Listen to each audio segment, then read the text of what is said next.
There is it's a very specific universal moment that you already know completely by feel. Oh, yeah. We all do. Right. It's that sudden searing heat rising really fast through your chest and then shooting straight up into your Your face. ears just go incredibly warm. Yes.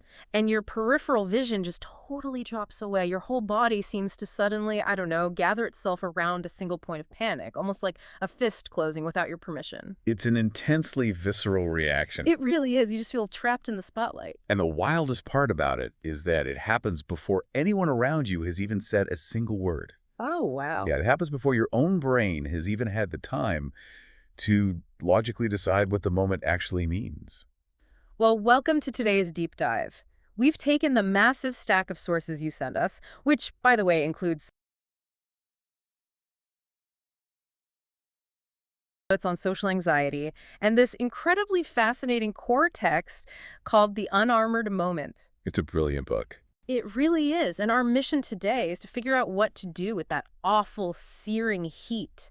And just to set expectations right up front, we are not here to teach you how to avoid embarrassment. No, definitely not. Because, let's be brutally honest, avoiding it is completely impossible unless, you are willing to eliminate all spontaneity, all risk, and basically all human contact from your life. Right. I mean, to avoid embarrassment entirely, you would literally have to stop existing as a textured, flawed physical body moving through a world filled with other textured, flawed physical bodies. Which sounds awful. It is the cost of admission to society. And it just sounds completely exhausting to try and avoid. So instead, we are looking at how to move through an embarrassing moment. Like, how do you take the hit, let the flush happen, and somehow emerge more whole on the other side of it instead of diminished?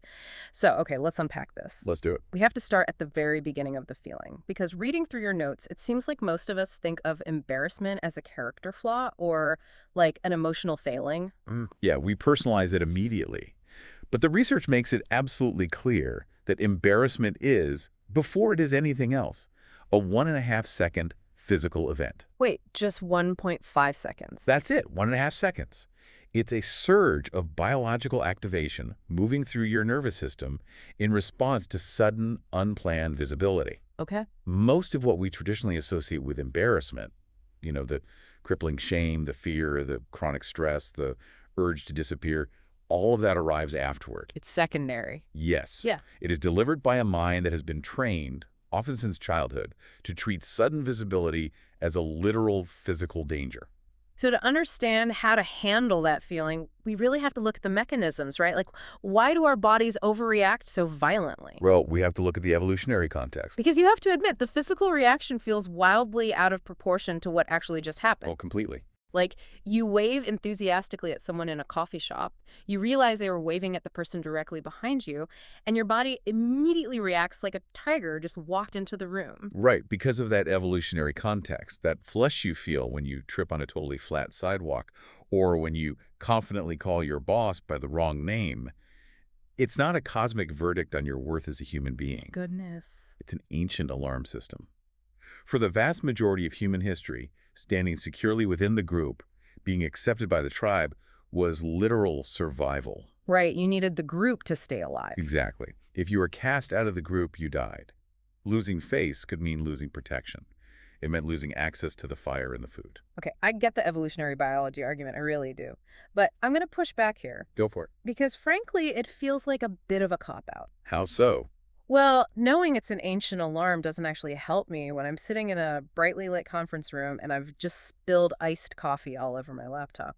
Knowing my ancestors needed the tribe doesn't stop the panic in the present moment. So how does knowing this history actually help? It helps because it strips the moral weight away from the physical sensation. Okay. Your body is just running incredibly old software. The amygdala fires before the prefrontal cortex can jump in and rationalize. Your nervous system literally doesn't know that spilling a drink at a modern dinner party doesn't carry ancient danger. It just reacts. It just fires. It fires the exact same way it always has because keeping you safely camouflaged in the group is the only job it's ever known. Oh, I see. Once you realize the heat in your face is just biology doing its job, you stop interpreting it as proof that you were fundamentally broken. Okay, that makes sense. It makes me think of a modern smoke detector. That's a great analogy. It starts screaming at maximum volume, ruining everybody's eardrums, just because you burned a single piece of toast. Right. It's doing exactly what it was engineered to do. The alarm isn't broken. It's just that the threat it's detecting isn't actually going to burn the house down. But if it really is just biology, if it's just this ancient reflex, where does the crippling shame come from?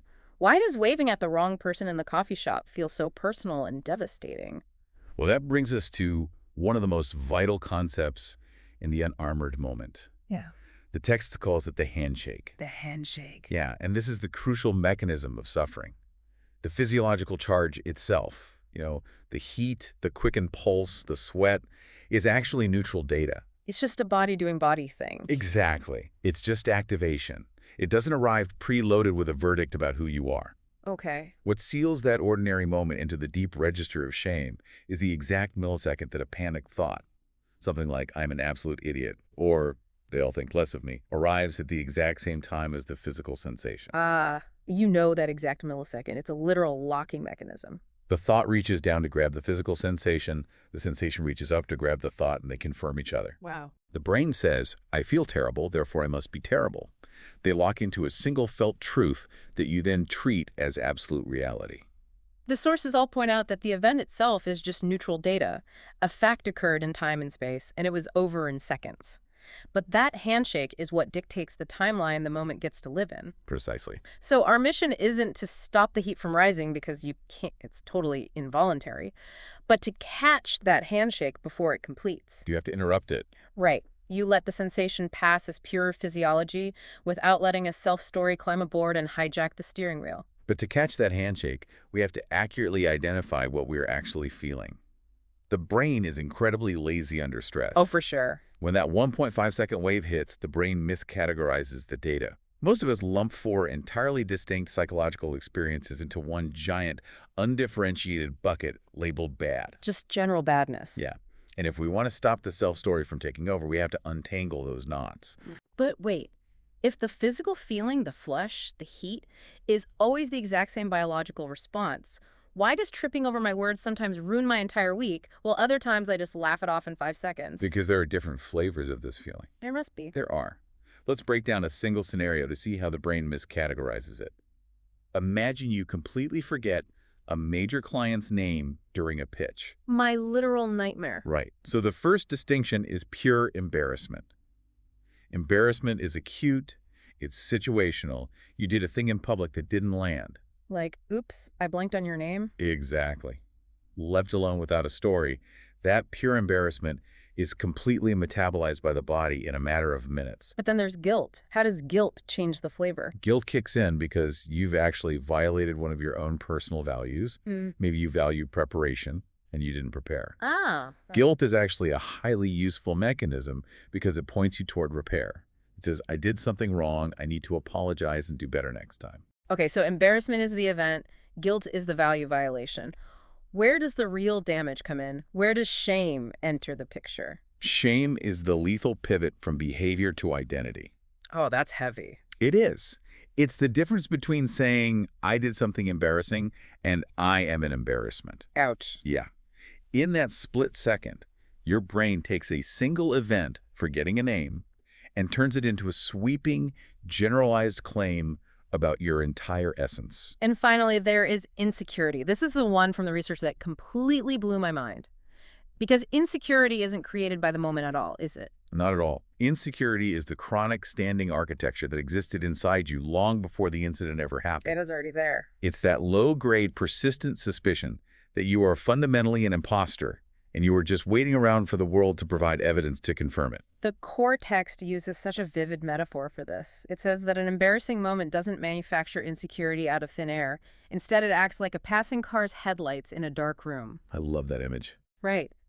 Suddenly, the high beams sweep across the room and illuminate thousands of dust motes that had been suspended in the air the entire time. They were completely undisturbed, invisible only because there was a lack of light. That is exactly the But mechanism. think about your own life for a second. Like, think about when you misspeak in a meeting and you get that unbearable, sinking feeling that makes you want to crawl under the table. We've all been there. When you untangle the knots, you realize that the crushing feeling is almost never actually about the meeting itself. No, it's not. The wrong word, the awkward silence, those things are tiny. What's massive and crushing is the pre-existing architecture of your own insecurity that the moment just happened to catch in its high beams. Which is a profound realization. Yeah.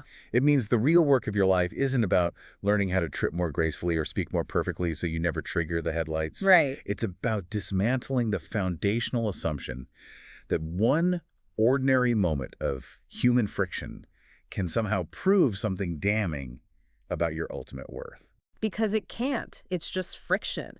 It's the completely normal biological cost of taking up space in the world.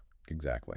So we've untangled the internal architecture of the feeling, but that leaves a massive question. What about the external factors? What about our dread of the future and the audience we are so convinced is watching and judging our every move? Ah, the audience. This brings us to the psychology of anticipatory fear, which people constantly mistake for embarrassment. Oh, interesting. They're entirely different animals. Embarrassment is the acute wave happening right now. Fear is a rehearsal. Like practicing for the worst. Exactly. It's a mental simulation running on a loop, constantly scripting out disasters that haven't even occurred yet. It's the compounding interest of anxiety. That's a perfect way to phrase it. Think about how the nervous system operates. It cannot tell the difference between a real-time physical threat and a vividly imagined one. It reacts the same way either way. Yes, they both fire the exact same neurochemistry. So an actual embarrassing moment, spilling the coffee, lasts a few minutes. But a feared embarrassing moment can run indefinitely. Wow. If you spend an entire week dreading a social event, you are forcing your physical body to pay the somatic cost of that event dozens of times over in anticipation, all for a moment that might not even happen. You are voluntarily putting yourself through the physical toll of the embarrassment without even leaving your couch. Yeah. But I want to stop here. Here's where it gets really interesting. Because we do all this exhausting rehearsal because we are terrified of the witness. The audience. Right, the people in the room. But the text completely dismantles this idea of the judging witness. It exposes a structural limitation of human attention. The research calls it the spotlight effect. I've heard of this. Yeah, we walk around convinced a spotlight is shining directly on our flaws. But in reality, in a room full of self-conscious human animals, every single person is fully occupied managing their own internal monitoring system. They're too busy worrying about themselves. Exactly. They are obsessing over their own posture, analyzing the last joke they made, managing their own desperate fear of looking awkward. Biologically and cognitively, they simply do not have the meaningful bandwidth to catalog your misstep. Everyone is the main character of their own footage. You are, at absolute best, a passing extra in the background of everyone else's movie. And this isn't just a comforting platitude we tell ourselves to feel better. It is empirical data on how human attention distributes itself. It's science. Right. The moment that feels enormous, radioactive, and completely unforgettable to you is, for almost everyone else in the room, filed under nothing within the hour. But hold on, let me represent the listener here because I know exactly what they're thinking. Okay. When I trip or when I say something stupid, I can practically hear the person next to me thinking, wow, what an absolute idiot. It feels so real. How do the sources explain that? The core text has a piercing insight about this exact phenomenon. When you imagine a witness thinking, how embarrassing, you need to realize you aren't reading their mind. Well, obviously not. You have absolutely no access to their internal monologue. What you are actually doing is taking your own harshest self-judgment, dressing it up in someone else's voice, and projecting it onto them. Oh, wow. You're using them as a movie screen. Because it is fundamentally easier and strangely more bearable to locate that harsh judgment outside your own skull. That makes so much sense. If the judgment is coming from them, you can be angry at them. Notice how the specific content of what you imagine them thinking almost always matches exactly what you already secretly believe about yourself. That is staggering. The witness isn't the source of the discomfort at all. They are just a blank screen you're throwing your own guilty verdict onto. Yep. But here's the tragedy of it. Because we falsely believe this witness is actively judging us, we immediately start performing to win them back. And that performance actually makes the physical feeling last so much longer. This is where we look at the behavioral mechanisms of recovery. The text draws a hard line between non-organic energy and organic energy. What's the difference? Because we feel threatened by this projected judgment, we mobilize non-organic energy. It's highly reactive. It's a desperate scramble to manage perception and control the narrative. The sources call these the counterfeits of metabolizing embarrassment. They look like you're processing the moment, but you're actually fighting it. Give me an example. I'll give you a deeply personal example. I once told a gate agent at the airport, you too, after they told me to have a nice flight. Oh, classic. Right. And instead of just walking away, I deployed massive non-organic energy. I stopped, turned around, and spent 30 seconds explaining that I meant I hoped they had a good shift at work, sweating profusely the entire time. That is textbook non-organic energy. It's the flurry of over-apologizing. It's deploying a preemptive, deeply self-deprecating joke to control the room's read on you before they can form their own opinion. Or it's avoiding the situation entirely. Or, and this is perhaps the most common counterfeit, Yeah. retelling the story of what happened 3 different times to 3 different friends, fishing for reassurance that it wasn't really that bad. The absolute drama of it. Drama in the most literal sense. It is a theatrical performance mobilized to manage a narrative. Think of it like scratching a terrible mosquito bite. Good analogy. In the exact moment you are scratching it, it feels so productive. It feels like you are taking decisive action against the discomfort. But physiologically, you aren't actually healing the bite, you're just re-stimulating the inflammation. Exactly. Every single time you retell the story for validation, your brain fires that exact same cortisol cascade. Right. You take a biological event that naturally has a half-life of about 90 seconds, and you manually stretch it into days of chronic stress. In the words of the core text, you embalm the embarrassment. You preserve it perfectly. So if non-organic energy just embalms the pain, what is the alternative mechanism? Organic energy. The alternative is organic energy. Organic energy is completely unforced. The radical act of letting the moment be exactly as awkward as it actually is without editorializing it. You just let the awkwardness hang there in the air. You do. If repair is actually needed, say you spilled water on someone, organic energy includes a genuine apology. But it's a single, clean gesture. It's not a whole campaign. Right. It's not a 30-second campaign to win back favor. It trusts the biology. It trusts that the physiological ways, if it is uninterrupted and unfed by dramatic narrative, will naturally crest and pass within roughly 90 seconds to a few minutes. But here is the practical problem. If the goal is to just let this 90-second wave pass organically, how do you actually build the capacity to do that? It takes practice. Like, how do you just stand there in the boardroom or the coffee shop and let yourself be awkward while your face is burning? To do that, we have to flip a massive cultural myth completely upside down. You mean the myth that says the order of operations is build your confidence first and then you can take the risk? That's the one. Society tells us to read the books, feel completely secure, armor up, and only then expose yourself to failure. The sources universally reject that. Surety does not precede the doing. Surety is generated by the doing. You don't just logically decide to feel differently on command. You have to teach your nervous system through lived physical repetition. The psychological term in your notes for this is widening your window of tolerance. Yes. The window of tolerance is the physiological range of activation your body can hold while still staying grounded, connected, and thinking clearly. Okay.